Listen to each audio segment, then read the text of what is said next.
And we are live. What? Hello, Potfeet, if you're back there.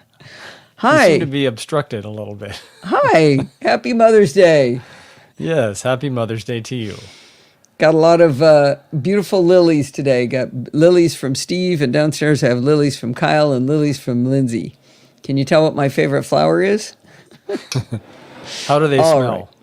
What's that? How do they smell? They smell delicious. Can you smell them? They're odoriferous? They are. Oh, they smell fabulous. I'll be sneezing. Oh. Can't hear Steve. Really? And you are still peeking. Mike! Okay, so I turned myself down. It must be in... I'm hearing you through StreamYard, remember? I think. Wait a minute, what am I hearing you through? So I'm hearing conflicting. I heard that I was too loud. I turned it down. You're saying I turned it down too much, and now...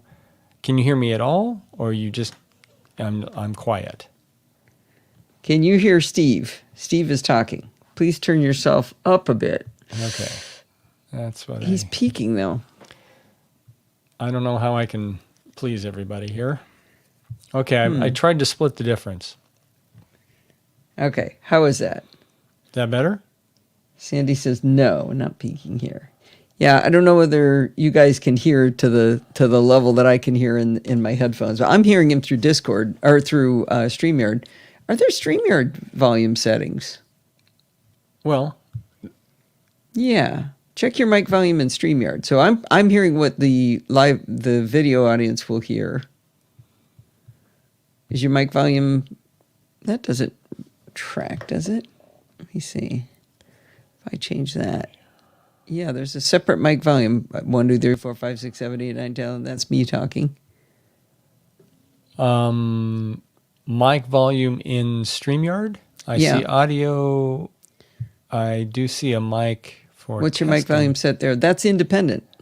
Independent. I don't see a set. Oh, automatically adjust. That may be the problem.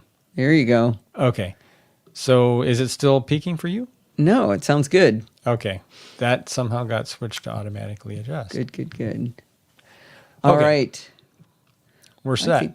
I think we are set. It's time for roll call. We have Seamus and Kevin and Mike and Jill and John and Sandy and Steve. Anybody in the sidebar? Did I miss anybody?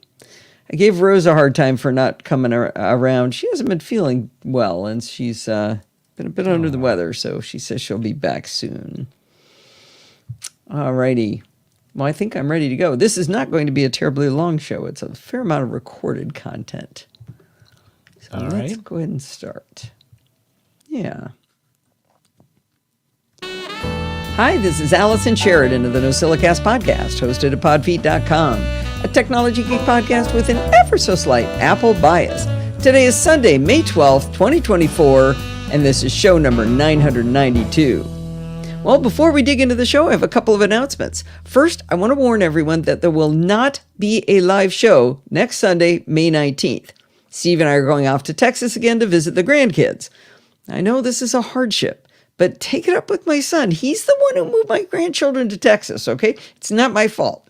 Anyway, you'll get a reminder that there's no live show when you see the NosillaCast come out on Wednesday before we leave. Secondly, let's all say happy 19th anniversary to the NosillaCast. Woo!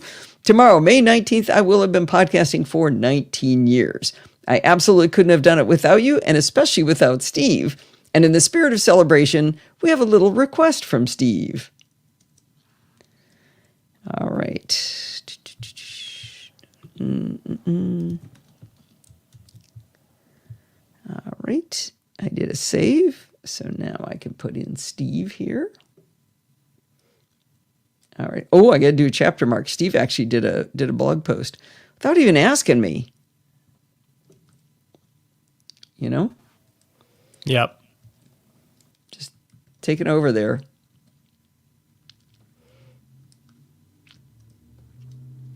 Thank you, Mike. Sandy can't be here for the anniversary show, so Steve, I was thinking, why don't I just stop at 999?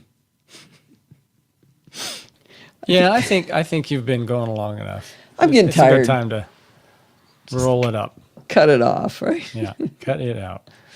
All right, let's hear what Steve has to say. Request from Steve. Hello, NosillaCastaways. This is Steve. Allison is coming up on her 1000th NosillaCast episode in July of this year.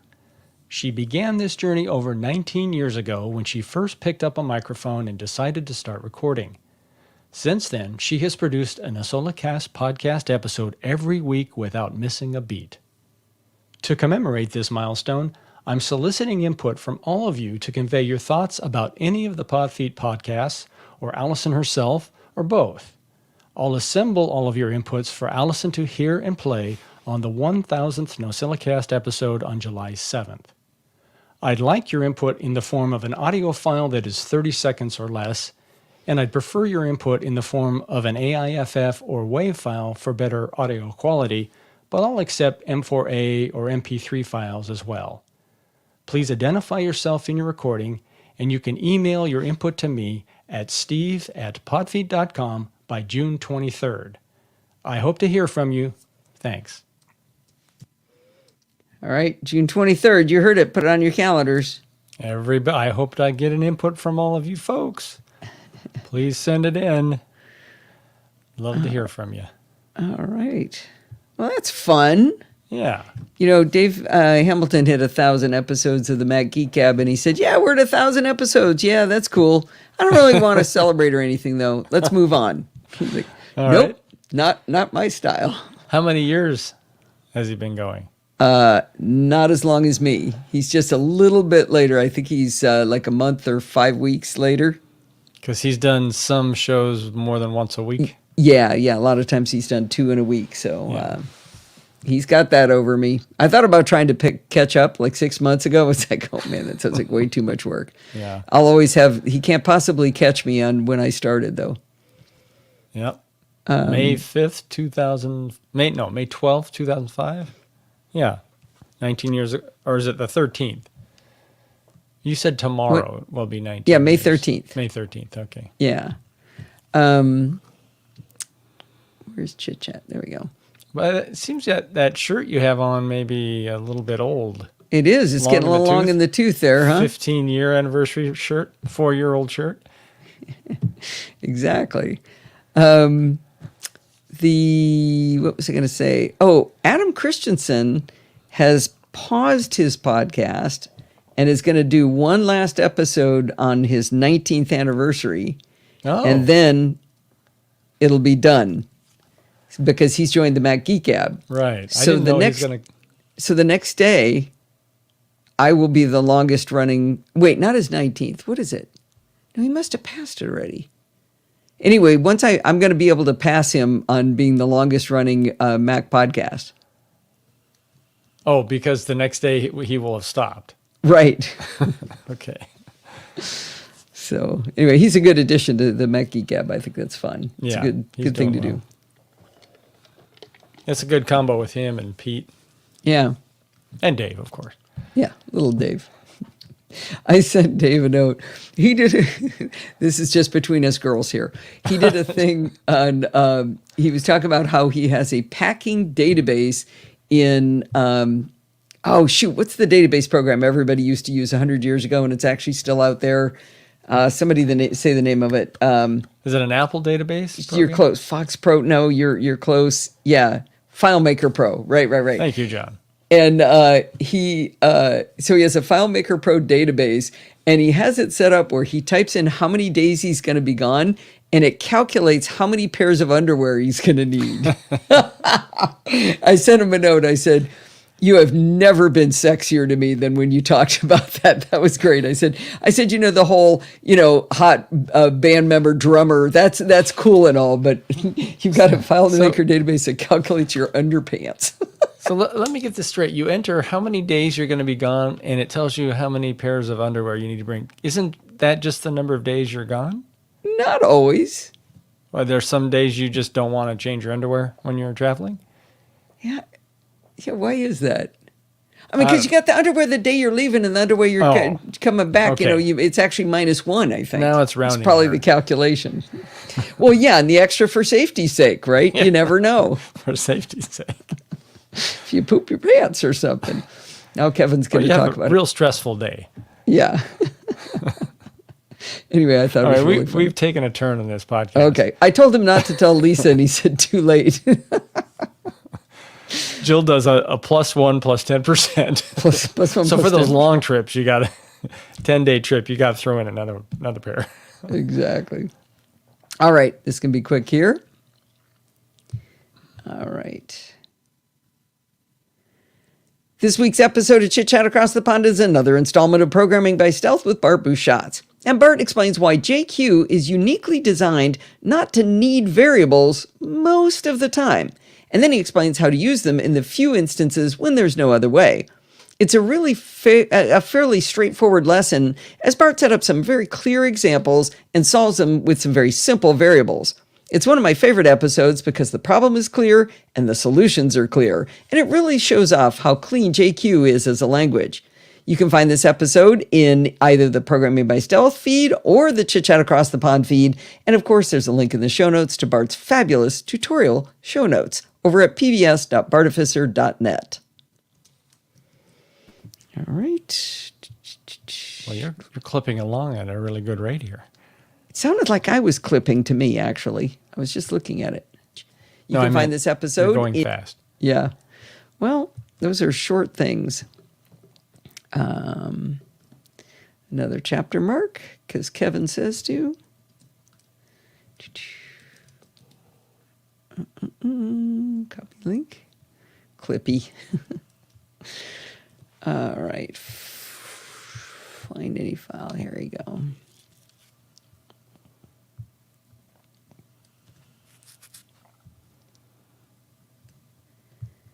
In December, Christian from Germany sent in a review of an app called Find Any File. In his review, he explained that when he deletes an app, he uses Find Any File to hunt down all the little remnants of the app so he's sure his system stays clean. At the time, I downloaded Find Any File from findanyfile.app, and I gave it a play, and I found a lot more problems it could solve for me. Think of Find Any File as an extension beyond what Spotlight can do, kind of augment Spotlight. Over the last few months, I've noticed I've been reaching for Find Any File more and more often. When it came time to pick a tool to teach for my latest Screencast Online tutorial video, I thought Find Any File would be a great choice. I always run my ideas past my editor, my good friend, JF Brissett, and I warned him that I was a little concerned this particular app might not have enough meat on them bones.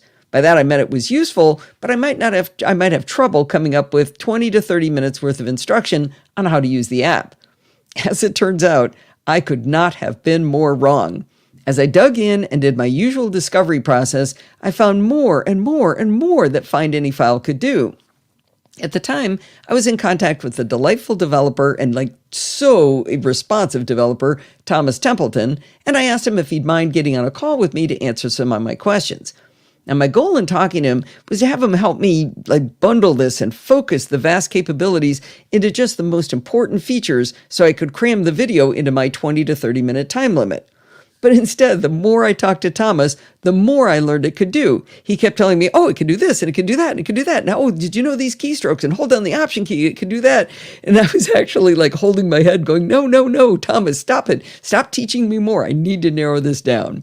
Anyway, I was successful in getting it in under the time limit, and I've included a teaser video in the show notes for my tutorial on Find Any File. And I got to tell you, this is a tool I reach for at least a couple of times a week.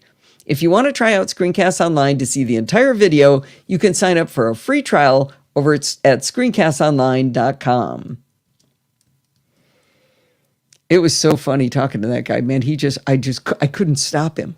And he loves feedback. I would say, okay, I'm trying to figure out how this works. And he's like, okay, I'll do a bug report on that. And I'm like, no, I'm not saying it's a bug. I just don't know how that piece works. And he's intense.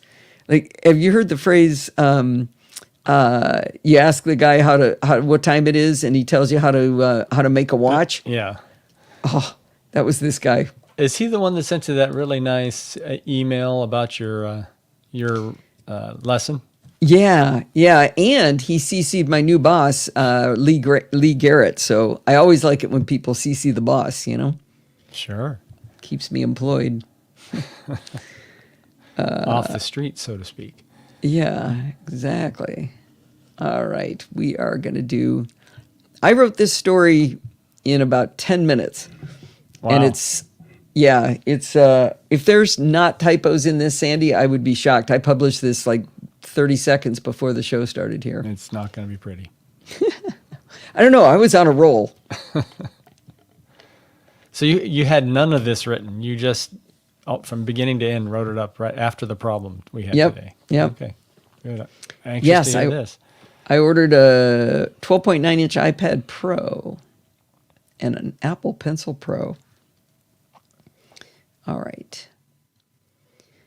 You know what's a super fun way to spend Mother's Day? Diagnosing network problems. All right, let's back up and I'll tell you a story that might give you some insight into your own networking problems someday, some different ways to troubleshoot. A few weeks ago, our network started to get dodgy. While all network speed tests showed everything was dandy with our Frontier Fios, our TV playback was stuttering, and our UFI security cameras kept going off and online throughout the day. The speed test kept showing that we were getting the 500 megabits per second symmetrical, up and down, that we were paying for through Frontier, but things were definitely dodgy. Now, Wi-Fi in my house is served by 4 Eero mesh routers, which is really supposed to be a bit of overkill for our 2,800 square foot home, but have been serving us well for quite some time. Our dear friend Pat Dengler, you know her as the certified Apple support person, is really well versed in Eero, and she suggested actually calling them on the phone. I know, it sounded drastic, but after unplugging and plugging everything back in a few times, I was pretty much out of ideas. John the Eero rep,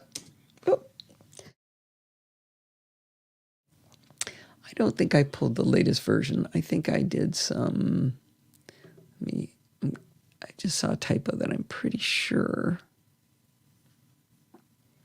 I fixed. Sorry. Oh, you've talked to Eero people too, huh? Yeah, they stay with you, pretty much out of ideas.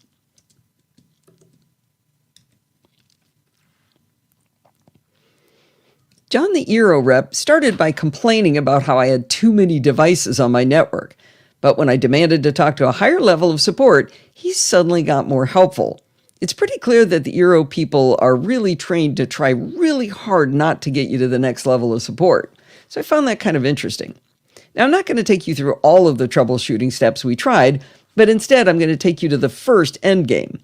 3 of my 4 Eeros are Eero 6 Pros that I bought a long time ago, and one is an Eero 6E, which is the newest one. The 6E was in our dining room, while one of the 6 Pros was acting as the gateway Eero. The gateway is the one connected to your modem. The rep suggested swapping them so that the best one was the gateway. And I was kind of like, well, that does kind of make sense. As soon as I did that, after much rebooting of things, the network stabilized. Woo! We were so happy. But then yesterday, we had a completely different problem. Bart and I were recording, and we had a few hiccups, and after the call, Bart told me that my video was terrible for the entire call. He said it was really pixelated. I ran a speed test from my den, where my Mac is hardwired to the gateway Eero via Ethernet through a gigabit switch. I was getting my full... I am sure that's not the latest version, because I added a sentence there. Okay, let's try refreshing you again. The sausage. Oh yeah, the sausages were. Let's see. All right, let's see. Where was I?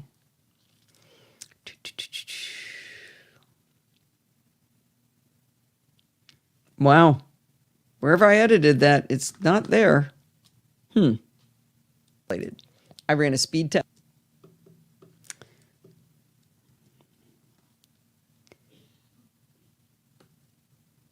I was kind of surprised because his video looked great. Now, oh, there it is. There's the sentence. It is there. Now, I hadn't noticed anything wrong because his video looked grand. I ran a speed test from my den, where my Mac is hardwired to the gateway Eero via Ethernet through a gigabit switch. I was getting my full 500 megabits per second down, but I was only getting around 20 megabits per second up. Now, in the old days, that would have been acceptable, but we demand so much from our network these days. To give you an idea of the impact on me, it took a little over 3 hours for programming by stealth. What did I say? Programming? Actually, and I did find another typo. dot I, find D dot I. Right there.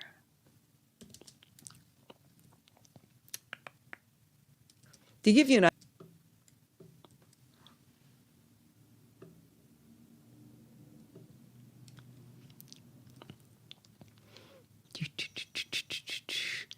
To give you an idea of the impact on me, it took a little over 3 hours for programming by Stealth to upload, so I don't even think it was a stable 20 megabits per second. I unplugged the switch and plugged my laptop directly into the second Ethernet port on the Eero, and I was still only getting 20 megabits per second up, so that meant it wasn't the switch. Now, over Wi-Fi, it was even worse. I was getting numbers as low as 6 megabits per second. After recording with Bart, I called Eero again, and Ram started helping me out. One of the first things he did was have me look at the Eero app to see what speeds were being measured at the Eero gateway. Every test I ran from the Eero app showed we were getting roughly 500 down and 500 up. That told us there was nothing wrong from the Frontier FiOS side. It had to be something wrong with the Eero. My Frontier service used to come in over the coax cable. Actually, the switch I changed. I am going to be editing as I go here. It had to be the Eero. Just the Eero.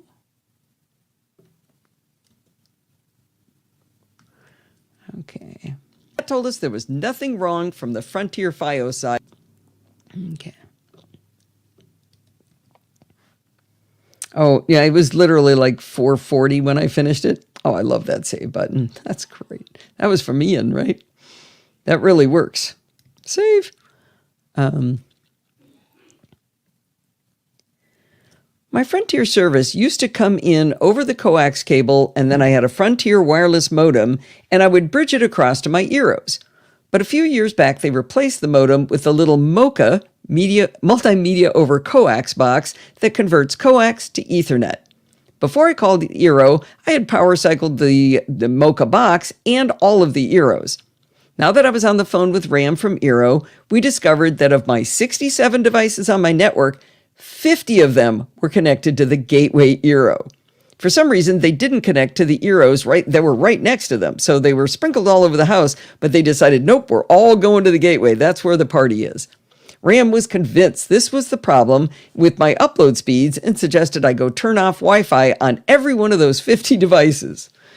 Yeah, that wasn't really a workable plan, now was it? How am I going to turn off Wi-Fi on my thermostat, my doorbell, and my garage door? I mean, just unplugging everything. No, I'm not going to go do that. Well, we decided to power cycle everything again, and he said to power cycle the Mocha adapter, which I've been calling a modem, which, by the way, I'm going to find out later on that I'm wrong, but this little Mocha adapter, he made me wait 3 minutes for every device in serial, one after another, to boot back up. Now, after we did all that, around 45 devices had decided that the dining room Eero was the place to be, and there were only 3 left on the gateway. However, I was still getting 20 megabits per second upload speeds. At this point, I had to break for the night, and I said I'd call back today. By this time, I was convinced that the Gateway Eero 6E had a hardware problem because it wasn't working hardwired directly into it. It wasn't working over Wi-Fi. I changed cables. I tested 2 different Macs hardwired into it. It wasn't the switch because I'd removed the switch. So that Eero had to have a hardware problem, and it was somehow affecting both Wi-Fi and wireless. Both Wi-Fi and hardwired. After a confab with Pat this morning, Steve and I decided to get a whole new set of Eero 6Es. I was going to replace them all. At $650 for 4 of them, it wasn't a cheap solution, but I was just getting weary of this whole mess, and I knew that it would be overall better to have all 6Es. By the way, I briefly considered going for the new Eero 7s, but at $2,300 for 4 of them, I thought maybe not. Anyway, Steve ran over to our local Best Buy, and he bought the new Eeros. But before doing any hardware swap, I gave Eero a call again. I'm not going to go through in detail how incredibly annoying the next person on the phone from Eero was, but let's just say it was not a happy time as they asked me the same question over and over and over again and didn't understand my answers. Now, she did have me connect my laptop directly to the little Mocha adapter instead of using one of the Eeros. And she asked me to tell her what the model number was, because I kept calling it a modem, and I flipped it over and saw that it said it was a Mocha adapter. Anyway, she said to plug directly into the Mocha adapter, just skip the Eeros entirely. Now, I had tried to do that the day before, and I kept getting a self-assigned IP address. I wasn't getting any network at all, but maybe after all the power cycling, something kicked loose, and now I was able to get an external IP. That scared me because that meant I had my Mac on the open internet with no firewall while I was doing these tests. However, it was worth it because the speed test, completely eliminating the Eeros directly through the Mocha adapter, showed even worse than I'd seen before. I was only getting 2.64 megabits per second up. So that meant this has to be a problem with Frontier FiOS service. Nothing at all to do with the Eeros, and all of that work we did on the Eeros was wasted time. What I don't understand is why the Eero app continued to tell me, oh yeah, I'm getting 500 down, 500 up, I am good to go, the input's great. At no time did it report any problems at all. At this point, I hung up on the annoying rep from Eero, and Steve suggested we take my laptop outside to connect it directly to the optical network terminal, that's an ONT, from Frontier. Now, this is where things get even more interesting. The ONT is really the modem. Now remember, I told you we have that little Mocha adapter that turns coax into Ethernet inside my house. I didn't realize or remember that there was another Mocha adapter outside that takes Ethernet from the ONT and turns it into coax into the house. Both of these little adapters only need to exist because there's no Ethernet in my house. If I had Ethernet, we wouldn't need either one of them. And let me tell you, Pat tells me probably 2 to 3 times a year that I should just get my house wired for Ethernet. And I'm starting to think she's probably right. Anyway, so when Steve first opened the little doghouse outside on our house and he looked at this Mocha adapter that was connected to the ONT, he said the Mocha light was blinking. He wiggled the power and coax cables and then it turned solid green. That was curious and maybe a clue. We unplugged the Mocha adapter and plugged my Mac directly into Ethernet, directly into the ONT, and Bob's your uncle, I got 439 megabits per second down and 539 megabits per second up. Wow, this was fantastic news because that means it's not a Frontier service problem, so I don't have to wait 2, 3, 4, 5 days for them to come out and fix something. So Steve then unplugged the coax cable from the Mocha adapter outside, and he blew into the connector because, that's the well-known connector fixing protocol, right? So he securely reconnected it to the Mocha adapter, and he plugged power back into the Mocha connector, and we waited for the lights to be happy, and then we went back inside the house. I plugged my Mac back into the indoor Mocha adapter via Ethernet, and boom, 563 megabits per second up. It was working. Final step, we plugged the Eero gateway back into the Mocha adapter and waited about the 300 years it takes an Eero to connect. And then we ran into my office and we tested the wired connection and I got the same 563 megabits per second up. So now I'm actually getting higher upload speeds than download because at download I'm getting around 400. Victory is ours. So this was a harrowing way to spend Mother's Day, but I think this is why it's an advantage to have 2 engineers marry. We did controlled experiments, we changed one thing at a time, we did fault isolation that way, and we came to the answer. The only question left is whether to keep 3 of the 4 brand spanking new Eero 6Es we bought and just return one. One to unplug the wire and the other to blow into the end. So had we not gotten that false reading from the Eero app saying we were getting 500 up and down, this wouldn't have been such a problem. I think we would have narrowed in on this pretty quickly. Yeah, it was that false reading that screwed us up. Yeah, and I asked the annoying woman, I'll tell y'all, because again, just between us girls, that woman, the thing that really bugged me, well, asking the same question over and over again, like when I plugged into Ethernet into the Mocha adapter, at the time I was telling her it was a modem, she said, "Are you sure you have Wi-Fi off?" And I said, "Yes, I have Wi-Fi off." "Are you sure you have Wi-Fi off? Are you sure you're not connected to another Wi-Fi network?" I said, "No, I told you I have Wi-Fi off. And this thing does not have antennas. This is not a normal modem." And that's when she said, "Tell me what the model number is." And that's when I realized it was a Mocha adapter. It's not a modem at all. And she said, well, are you sure you have Wi-Fi off? I said, what? Even if I didn't have it off, what would I be connected to? I haven't got any network in my house. But the other thing was she would talk to me and then I'd ask her a question and she wouldn't answer. And I mean, 10 heartbeats. And I'd go, are you there? 3, 4, 5 heartbeats? Yes. Why are you answering me? Passive aggressive to me. Oh, God. It was annoying, right, Steve? It wasn't just me? Yeah, I don't think I would have had that much patience. Yeah. So, John, you said you crawl into your house running Ethernet. That's great, but we have a 2-story house, and there's wiring in the walls up through from one floor to another, and I can't get to all of our rooms. And we don't have it under the house either. In California, Correct. we live on slabs. Right, Concrete so slabs. it's not trivial in our house. We'd have to start tearing walls down, or at least Actually, opening you know what them though, up. Steve, there is. I know what you're going to coax, say. I know and what you're going to say. You could tie an Ethernet cable to the end of that coax and pull it out. At the risk of Losing what we do damaging have. the coax that's inside the walls, I'm not sure how that would work. The problem is if there are connectors on the coax and they get stuck at bends. Yeah, maybe we pay an electrician to do it. I don't know. This is fun. Practice at Kevin's house. Sure. Mm-hmm. All right. I'm glad we got it working though. Yeah. So you want to? I thought you'd want to return all of the but Eros. I kind of sold myself on the idea of having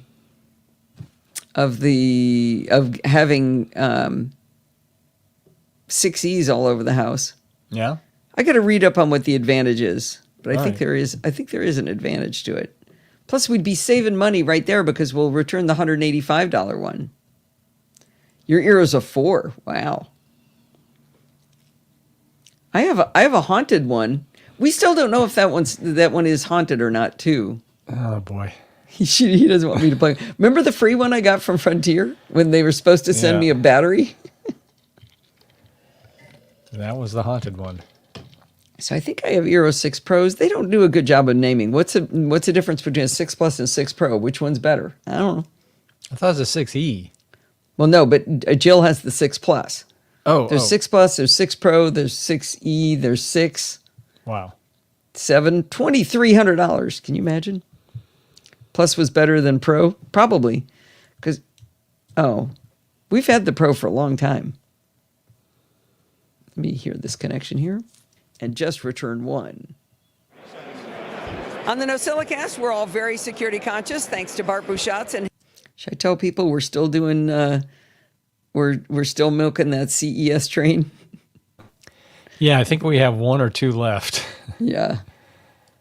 All right. By the way, you're peaking again, and have been I wonder for a if it while. got turned on. I'll check. Okay.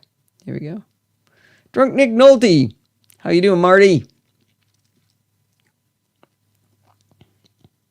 You got YubiKey? Let's see. Would you believe that we're still milking the CES audio train here? We have another review. I think we've only got 1 or 2 more left, but let's kick in and listen. Well, that's stupid. I don't care. And listen. On the Nosilla. Okay. It's going to be a long show. Oh, that's actually not too bad. Security Bits is an hour. Hey, guess what? This is super fun. What? VPNs don't keep you secure from bad guys on bad networks. Define that. What do you mean, bad So guys? you know how you use a VPN to make sure adversary in the middle attack doesn't happen? Man in the middle? Oh. No, you they're can't called say that adversary in the middle. Adversary No. in the middle. Okay. Yeah, no, they don't solve that. It turns out we were wrong. Really? Yeah. So it's what's the use? It's the most depressing security bits of all time. What's the use of a VPN then? Well, it's not completely useless, but it's not as secure as we've been led to believe all these years. Yeah, isn't that awesome? So Bart explains why that's the case. Yeah. All right, I'm gonna wing a support the show. Okay. Well, as you can tell, this whole networking problem is going to cost us some money to keep the show coming to you and not take 3.5 hours to get the files uploaded. So if you have some spare change and would like to help fund that experiment and everything that we're doing here on our network, can you possibly consider going to podfeet.com/Patreon and becoming a patron of the Podfeet podcast? I'd really appreciate the help. Even though I just proved I don't need new arrows, I just want the new ones, right? Stopping by.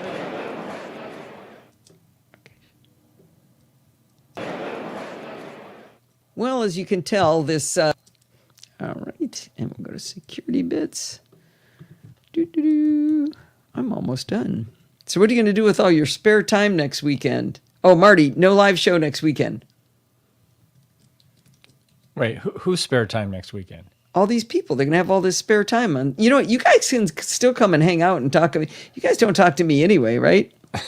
Sell NFTs. Laundry. As little as possible. Laundry, Jill says. Party like it, $16.99. All right. Security bits. And I'm going to bring you in there. Oh, I knew you wouldn't do that, right? Ah, phooey. Well, it's that time of the week again. Let's see. Let's bring you down here. I'd really appreciate the help. Well, it's that time of the week. Ah, where's the Security Bits jingle, kids? Almost forgot. Oh, no, I gotta be down there. And bring you over here. And Steve, check the connections here. Really appreciate the help.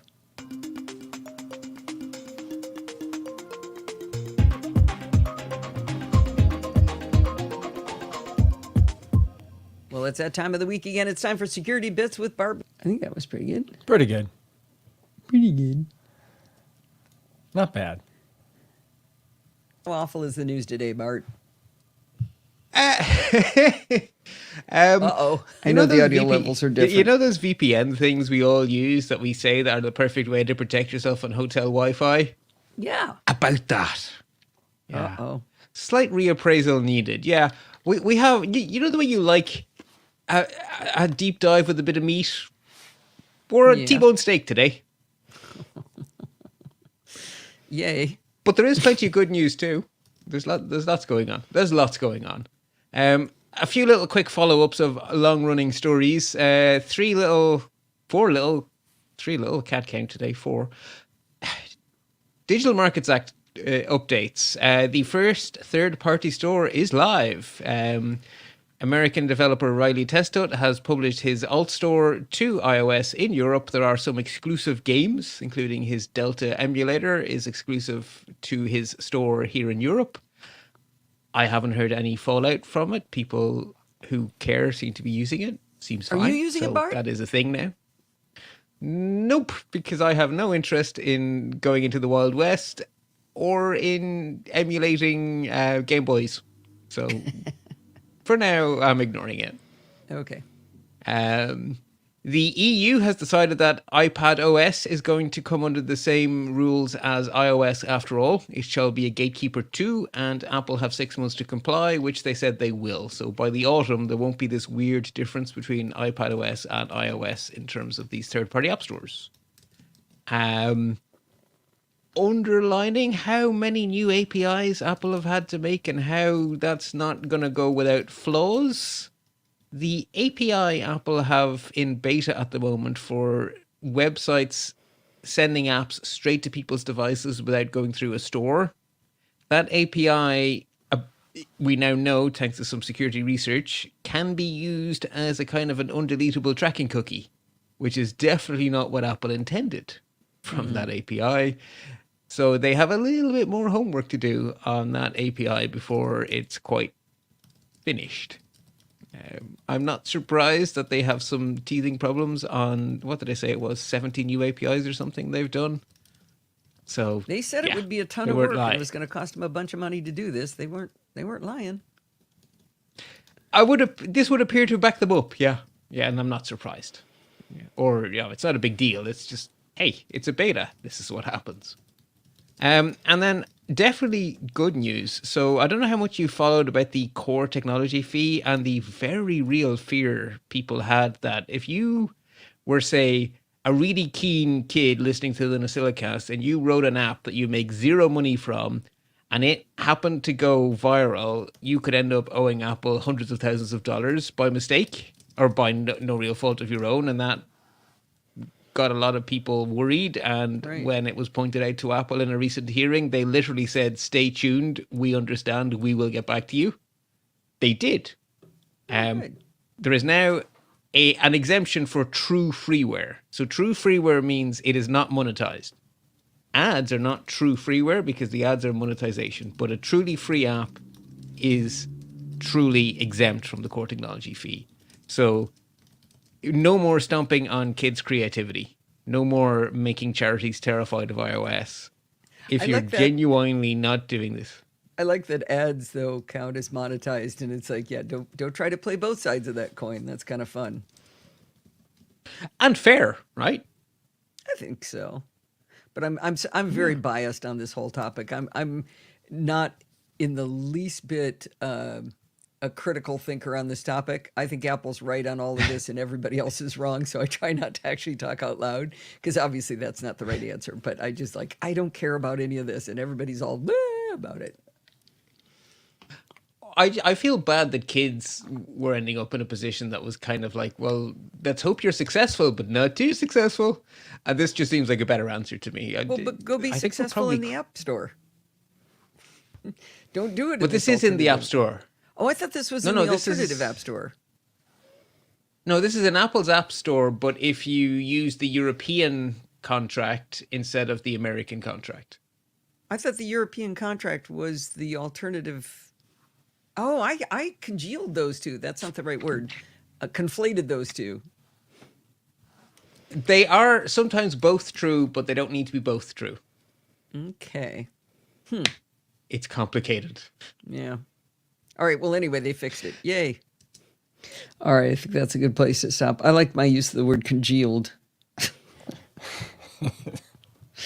Not the right word. Maybe add a gate to the walled garden. Conflated worked. I think you covered yourself well. Yeah, I picked it up. Nah, there shouldn't even be a gate. Case folks, remember, stay patched so you stay secure. There we go. All right. Let's see. So if there's no live show on the 19th, it's going to be the 26th. Got to write to the 26th. The neighbor kid who owns the lawn. Okay. All right. Here we go. Well, that's going to wind us up for this week. Did you know you can email me at allison@podfeed.com anytime you like? If you have a question or a suggestion, just send it on over. Remember, everything good starts with podfeed.com. You can follow me on Mastodon at podfeed.com/Mastodon. I post pictures of cats and I repost pictures of flowers and I talk space a little bit, mostly reposting. It's a lot of fun. If you want to listen to the podcast on YouTube, you can go to podfeed.com/YouTube. If you want to join the conversation, you can join our Slack community at podfeed.com/Slack, where you can talk to me and all of the other lovely NosillaCast castaways. You can support the show at podfeed.com/Patreon and fund my networking costs, or with a one-time donation at podfeed.com/PayPal.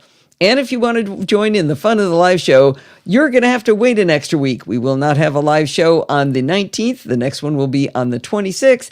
And when you do that, head on over to podfeed.com/live on Sunday nights at 5 p.m. Pacific time and join the friendly and enthusiastic NosillaCast castaways. Thanks for listening and stay subscribed. I stumbled that a little bit. And when you do that, cut that little bit out. 26.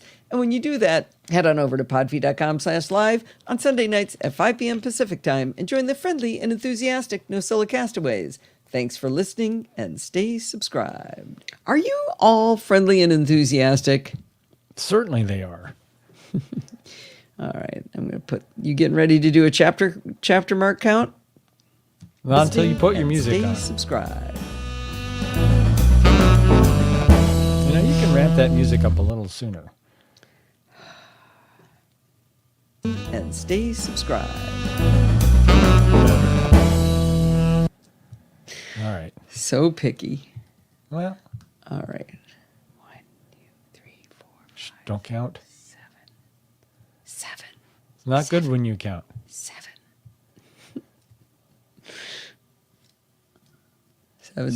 7. So you didn't play my second. Didn't play your thing twice? No, the interview, CSUN interview. You're gonna hold. No, off I'm on going to that? hold that. Yeah. Okay. Because I got to do a show in 3 days. All right. So you probably want 2 the next week. Might not need to. Oh, they look huge, They are huge. gigantic. All right. Oh, that's an interesting idea. What Jill said. Windows Phone's an interesting thing. If you got anything outside of the normal store, if something went wrong, they wouldn't troubleshoot it. Your only option was to nuke and pave your phone. Oh. See, they'd get in trouble for that too. People will complain no matter what. You know? Man, this machine is fast. Wow.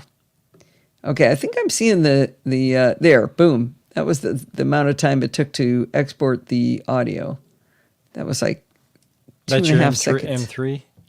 M4A, yeah. M- I do an no, M4.